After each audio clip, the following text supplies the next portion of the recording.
Plantation Garden Tour. Here you can learn about life on the plantation and stroll through gardens of tea leaf, bromeliads, native species, hibiscus, and other lay flowers.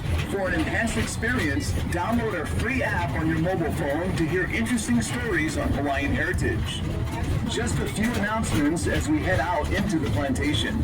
For your safety and those around you, please stay seated and keep your head, arms, legs, and any devices, including selfie sticks and GoPros, within the train at all times. Refrain from eating or drinking while on the train. And in case you drop an item outside the train, please do not leave the train to retrieve your item. Just take notice of the numbered markers along the train tracks closest to your dropped item and let your conductor know at the exit platform, and we will send someone out to retrieve the item for you. Bueno, este tour lo estamos dando acá en Honolulu, en Hawái. Once the train comes to a complete stop at the exit platform, we'll let you know when it's safe to disembark.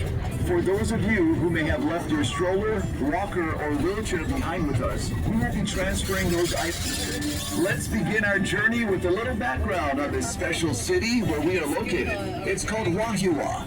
Located between the Waianae and Ko'ola mountain ranges, Wahiawa is known for its scenic beauty, agricultural history, and strong military presence. The weather here is cooler and wetter compared to other parts of Oahu, with more rainfall and temperatures averaging 70 to 85 degrees Fahrenheit year-round. With a population of under 20,000 residents, Wahiawa has a small-town atmosphere and a strong sense of community. If you can spare some time, visit one of the many shops and restaurants in Wahiawa town and experience the hometown pride and aloha spirit displayed by its residents.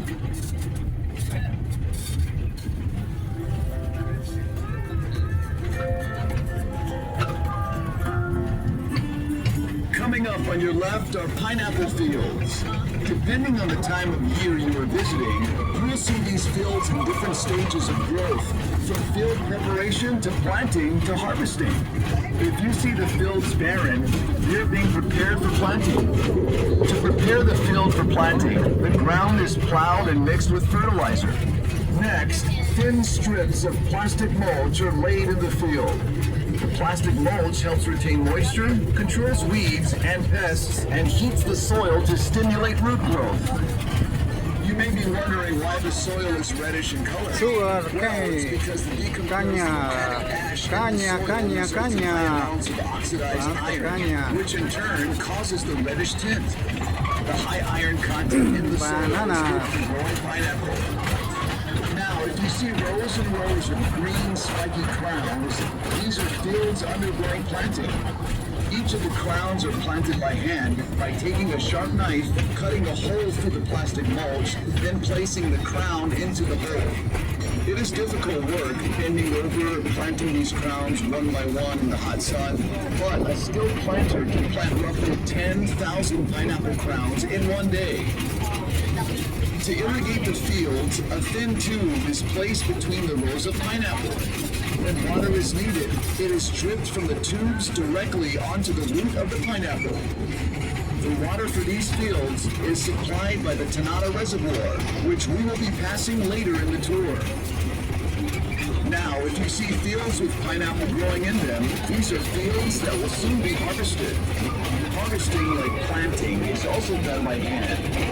To harvest a pineapple, a crew of workers will walk through the rows of pineapple, twisting off the fruit and placing it on a boom conveyor, which gently moves the pineapple to a bin on an awaiting truck.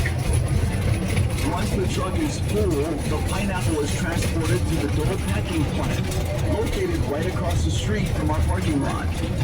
Before entering the packing plant, pineapples are placed in a water dump system designed to clean and separate the pineapple, so only the best quality fruit makes its way into the packing plant. Once inside, workers hand select the pineapple based on size and shell color and carefully pack them into boxes. All right, here's something you may find interesting. How do you know when a pineapple is ready to be picked?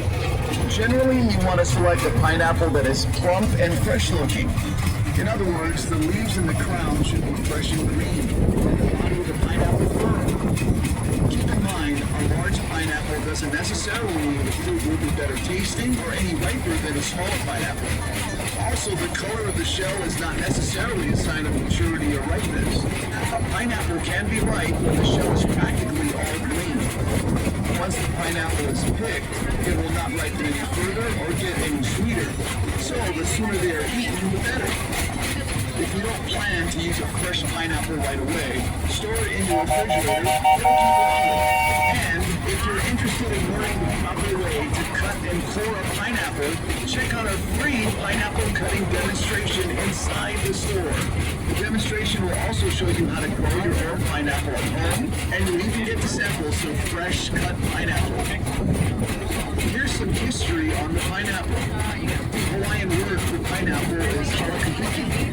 Halakahiki means foreign fruit. It is believed that pineapple, or halakahiki, first originated in Paraguay or Brazil. No one knows exactly how or when pineapples first arrived here in Hawaii, but historians believe that a Spanish shipwreck in 1527 off the South Kona coast of the